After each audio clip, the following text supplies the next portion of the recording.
देखिए ये राजीव प्रकाशन का है अनसाल्व, ठीक है, हमको यही कराना है।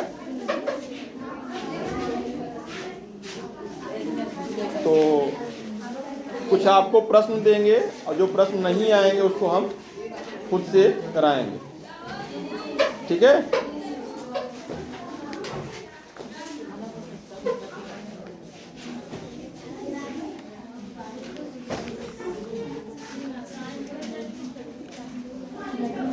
चलिए प्रश्न है,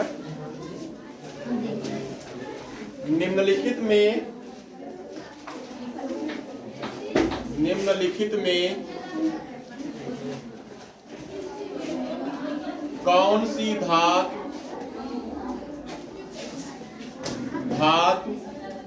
कमरे के ताप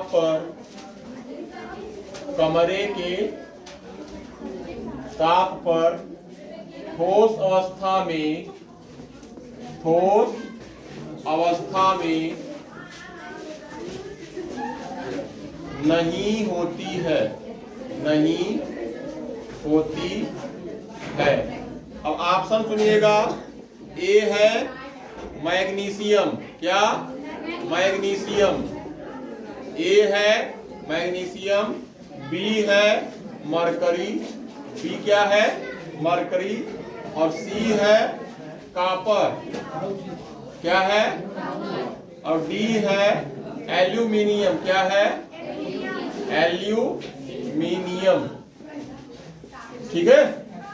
ये है क्या है? निम्नलिखित में कौन सी धातु होनी चाहिए और कमरे का तापमान जो मानक टेम्परेचर है कितना माना गया है?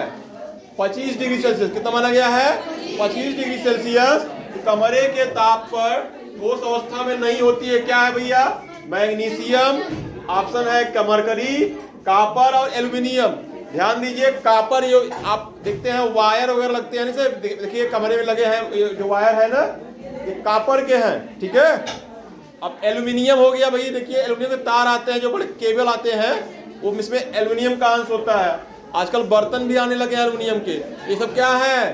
ठोस रूप में है। जो मरकरी है, ठीक है, यही आपका क्या है बताइए? यह सही होगा। यह कमरे के तापमान पर द्रव अवस्था में पाया जाता है। अगला प्रश्न है,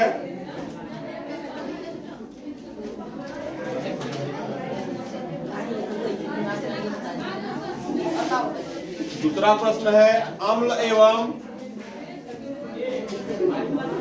एवं क्षारक की अभिक्रिया से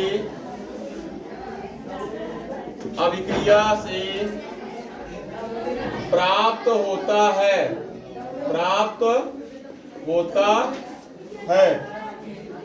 बताइए क्या क्या प्राप्त होता है?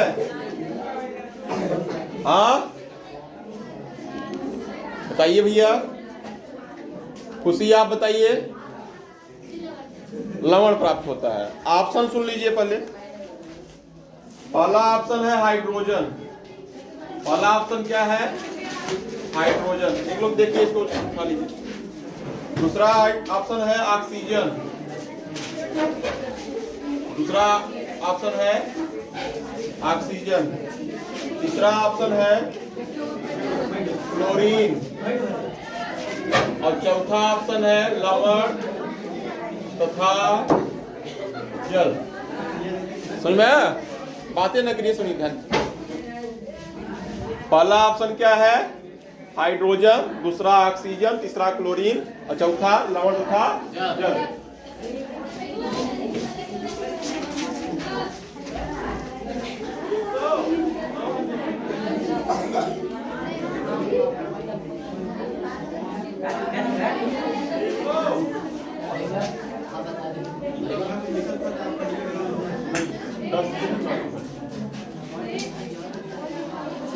ठीक है भैया, तो बताइए ये अम्ल और जब क्षारक आपस में क्रिया करते हैं, हम आपको या केशव बताए होंगे कि जब अम्ल एवं क्षार आपस में जब क्रिया करते हैं तो लवण एवं जल बनता है। यह अभिक्रिया उदासीनीकरण अभिक्रिया कहलाती है। ये आपको बताया गया था। तो आप ध्यान दीजिए, सीधे सीधे कौन सा ऑप्शन सही हो जाएगा? ये चौथा वाला सही हो जाएगा। यदि गोला भरना होगा, जैसे यहाँ पर देखिए ये दिया गया है ना OMR शीट, इसमें भरना होगा। तो अगर मान लीजिए दूसरा कौन सा ऑप्शन, तो कौन था इसमें? बी, ये डी ऑप्शन है ना चौथा। तो भैया यानी कि चौथा डी को आप गोला बनाते हैं, काले या नीले पेन से गोला बना लेते हैं ना, ये ध्यान में रखना है। अच्छा, अगला प्रश्न है, निम्न अभिक्रिया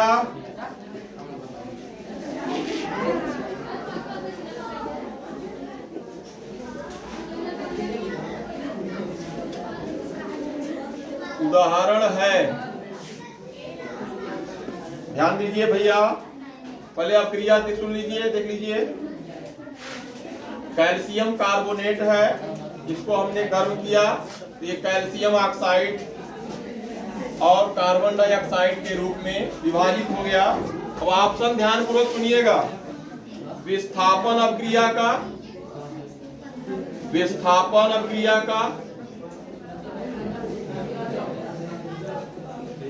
और बी ऑप्शन है द्विविस्थापन अभिक्रिया का।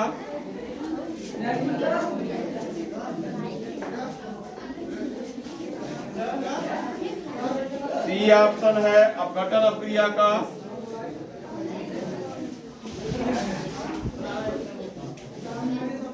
और डी ऑप्शन है संयोजन अभिक्रिया का।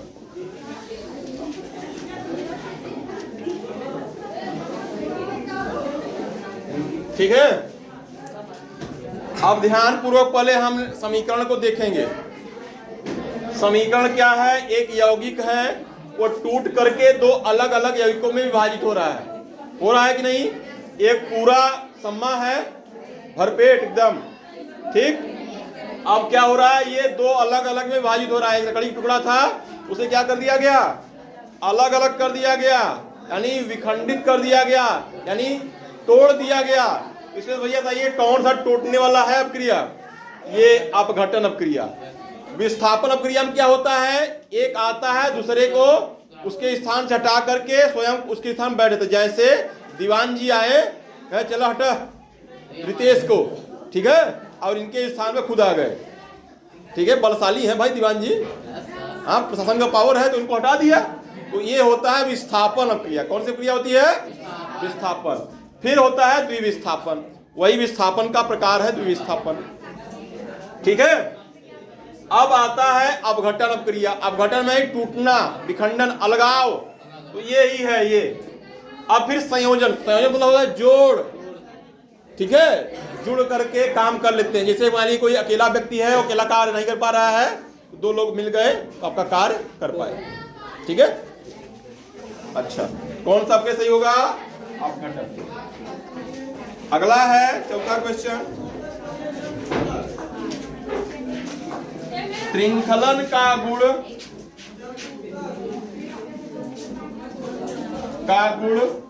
किस परमाणु में पाया जाता है? किस परमाणु में पाया जाता है? ऑप्शन सुनिएगा। पहला है कार्बन, दूसरा है नाइट्रोजन, और तीसरा है ऑक्सीजन, और चौथा है क्लोरीन। बताइए किसमें पाया जाएगा भैया? आप जानते हैं लगभग जो कार्बन है, यानी जो कार्बनिक यौगिक अगर देखे जाए तो लगभग अभी तक जो ज्ञात है 25,000 यौगिक हैं। कितने हैं? 25,000। जो श्रृंखलन चेनिंग की प्रक्रिया है, डेट समाप्त हो गया,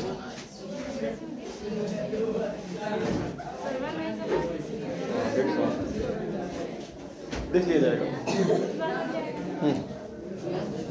लेकिन ये वाला नहीं मिलेगा, ध्यान रखिएगा, इस माह का नहीं मिलेगा, या फिर जैसे ही डेट बढ़ेगा आपको सूचित किया जाएगा। ठीक है, ठीक है भैया। ये कार्बन, नाइट्रोजन, ऑक्सीजन, फ्लोरीन, कौन सा हो जाएगा? कार्बन। सर्वाधिक जो चेनिंग की प्रक्रिया है, श्रृंखलित होने की प्रक्रिया है, श्रृंखलन का जो गुण होता है वह कार्बन में पाया जाता है। किसमें पाया जाता है? कार्बन में। फिर अगला प्रश्न है 5वां नंबर, निम्न में एल्काइन है, निम्न में एल्काइन है CH3 single bond CH double bond CH2 और दूसरा ऑप्शन है CH3 single bond C triple bond C single bond H और तीसरा ऑप्शन है CH2 डबल बॉन्ड CH2 और चौथा ऑप्शन है CH3 single bond CH2 single bond CH3। तो बताइए भैया, एल्काइन आप जानते हैं एक होता है संतृप्त हाइड्रोकार्बन और दूसरा होता है असंतृप्त हाइड्रोकार्बन। संतृप्त हाइड्रोकार्बन का एक अगर देखा जाए तो एल्केन उसमें आता है। एल्केन क्या भैया, इसका सामान्य सूत्र CnH2n+2 होता है और असंतृप्त में दो आते हैं, कौन कौन, एल्कीन और एल्काइन। बताइए एल्काइन का सामान्य सूत्र क्या होता है, CnH2n-2। क्या होता है, CnH2n-2। समझ में आया कि क्या होता है, CnH2n-2। अब क्या करेंगे भैया, देखेंगे इसका मतलब ध्यानपूर्वक देखिए। जो कार्बन होगा, कार्बन परमाणुओं की संख्या होगी और उसमें हाइड्रोजन भी देखना पड़ेगा हमें।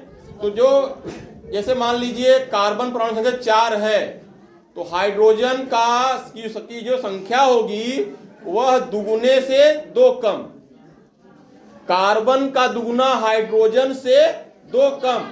हाइड्रोजन कितना होना चाहिए भैया, कार्बन का दुगुना से 2 कम।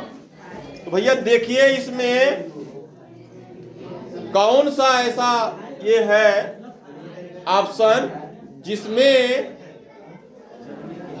कार्बन की संख्या का दुगुना से 2 कम हाइड्रोजन हो।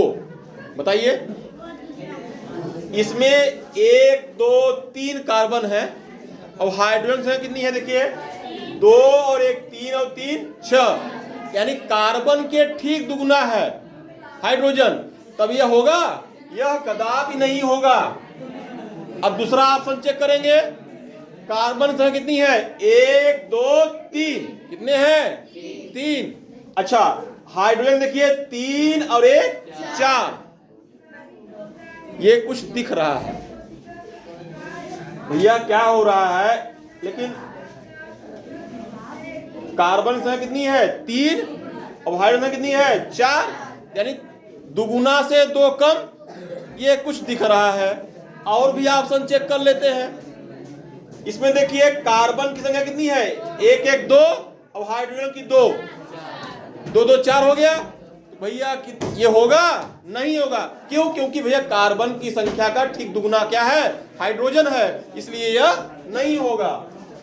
ध्यान दीजिए विकास, विकास आप ध्यान दीजिए। ये देखिए कार्बन की संख्या कितनी है, इसमें 1 2 3, हाइड्रोजन संख्या कितनी है भैया, 3 2 5 3 8, इसमें दुगुना से 2 अधिक है, इसलिए यह भी नहीं होगा। कौन होगा, यही बी वाला। कौन सा होगा, बी वाला। ऐसे में किसी कोई दिक्कत, आप कर लेंगे, वेरी गुड, ठीक है। ईंधन एवं औषधियों के रूप में उपयोग होता है।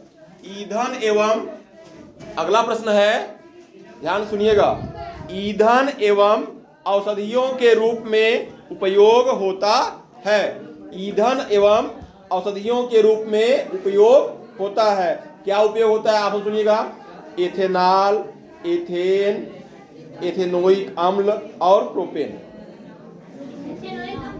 नहीं नहीं, एथेनॉल भाई, एथेनॉल जो एल्कोहल है इसका उपयोग केवल ड्रिंक लेने में ही नहीं होता है, ठीक है, इसका उपयोग औषधियों के रूप में भी होता है। आप देखिएगा सैनिटाइजर में, जो कोविड काल में देखेंगे, कोरोना काल में सैनिटाइजर में अगर आप ध्यानपूर्वक पढ़ेंगे उसको, तो उसमें एल्कोहल की मात्रा होती है, ठीक है, तो यह ध्यान में रखना है ना हमें। अच्छा अब आगे ध्यान देंगे, ये औषधि दवा कार्य करती है। अब इसके चक्कर में कुछ लोग कहते हैं जब दवाई, जब एथेनॉल लगाना हो चुप मार करके दारू पिए सब फिट हो जाए, ऐसे लोग कुछ लोग मान्यता थी जो कि गलत है। ठीक है, कोरोना एक लोग थे, बुजुर्ग थे, कहें दारू पिए एकदम कोरोना को मर जाए, लीवर किडनी सब फेल हो जाए दारू। हाँ दीवान जी देखिए एकदम सही है इन मामले, इस सब मामलों में दीवान जी आप तो भाई। अगला प्रश्न है, सुनिएगा।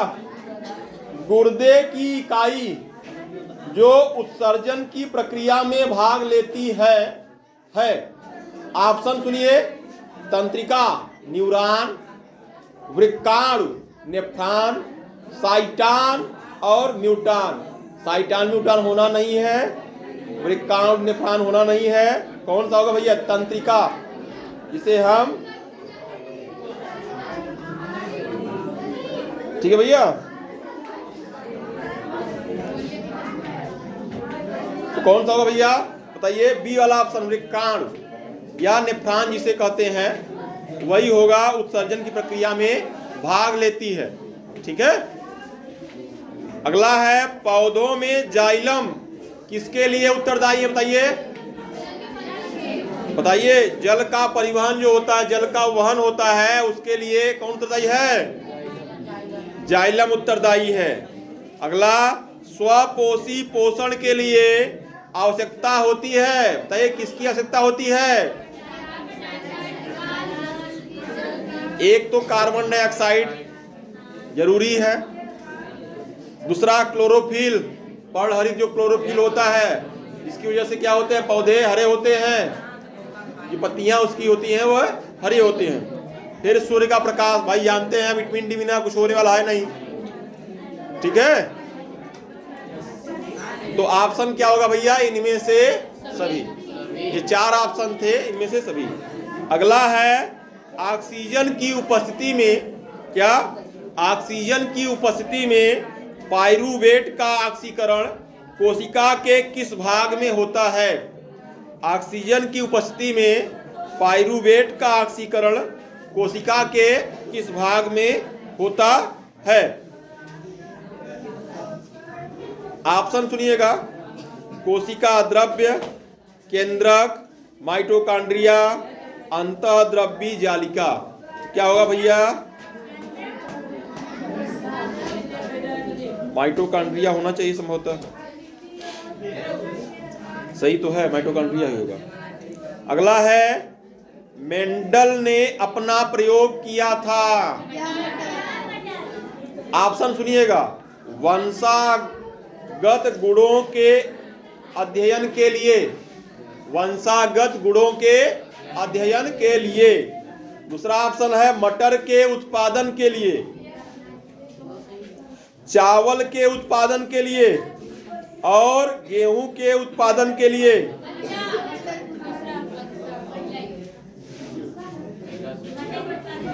कंफर्म होइए, पहला सही है दूसरा बताइए? भैया मटर के पौधों पर उसने प्रयोग किया था, किस लिए प्रयोग किया था भाई? जीन्स का अध्ययन करने के लिए, वंशागत गुणों के अध्ययन के लिए उसने प्रयोग किया था। इसमें ध्यान पूर्वक क्वेश्चन पढ़िए। मेंडल ने अपना प्रयोग किया था, यानी किस लिए किया था? कोई तो कारण होगा। तो भैया वंशागत गुणों के अध्ययन के लिए मेंडल महोदय ने मटर के पौधों प्रयोग किया था। जब पौधा पूछता तब बताते मटर, समझ में आया? फिर है, निम्नलिखित में से कौन ओजोन परत क्षरण के लिए जिम्मेदार मुख्य पदार्थ है? बताइए कौन होगा भैया? ऑप्शन सुनिएगा। क्लोरोफ्लोरोकार्बन, जिसे हम CFC कहते हैं। दूसरा है कार्बन डाइऑक्साइड, तीसरा है कार्बन मोनोऑक्साइड और चौथा है नाइट्रिक अम्ल। बताइए नाइट्रिक अम्ल का सूत्र क्या होगा? खुशबू बताइए नाइट्रिक अम्ल का सूत्र क्या होगा? हाँ वेरी गुड, शाबाश। नाइट्रिक अम्ल सूत्र क्या होता है? HNO3। किसी कोई दिक्कत? तो भैया इसका आंसर बताइए क्या होगा? क्लोरोफ्लोरोकार्बन। ठीक है, ये सर्वाधिक हानिकारक गैस है।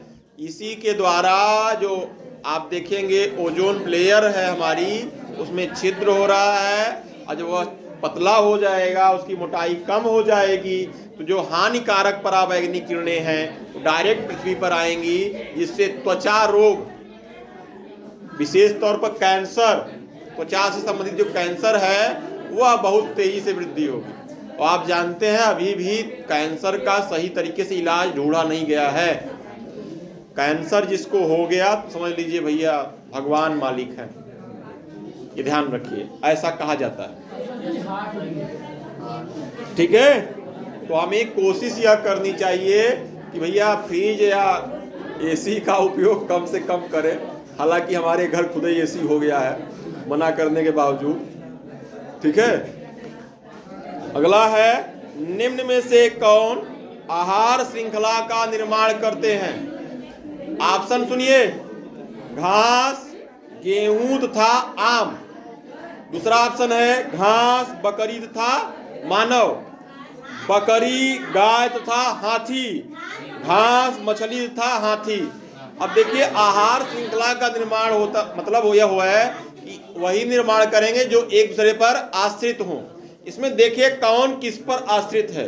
घास, गेहूं और आम आश्रित है एक दूसरे पर? नहीं आश्रित है, तो यह होगा नहीं होगा।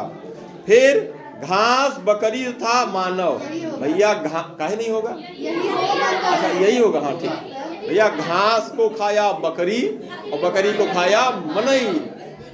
ठीक है, मैं मानव ने खाया। हालांकि कबीर जी ने कहा भी है कि बकरी पाती खात है ताकि काढ़ी खाल, जे नर बकरी खात है ताको कौन हवाल, ऐसा कहा गया है। कबीर जी का है। यानी जो बकरी है वो पाती खा लेती है और उस बकरी का लोग खाल काढ़ करके खा लेते हैं, और जो लोग बकरी खाते हैं उनकी क्या स्थिति होगी।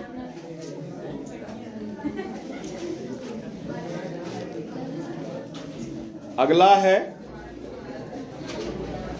किसी अवतल दर्पण पर आपतित प्रकाश किरण दर्पण से परावर्तन के बाद अपने ही मार्ग से वापस आ जाती है। यह किरण अक्ष का परिच्छेदन करती है। बताइए भैया, ये होमवर्क रहेगा आपको। Thank you.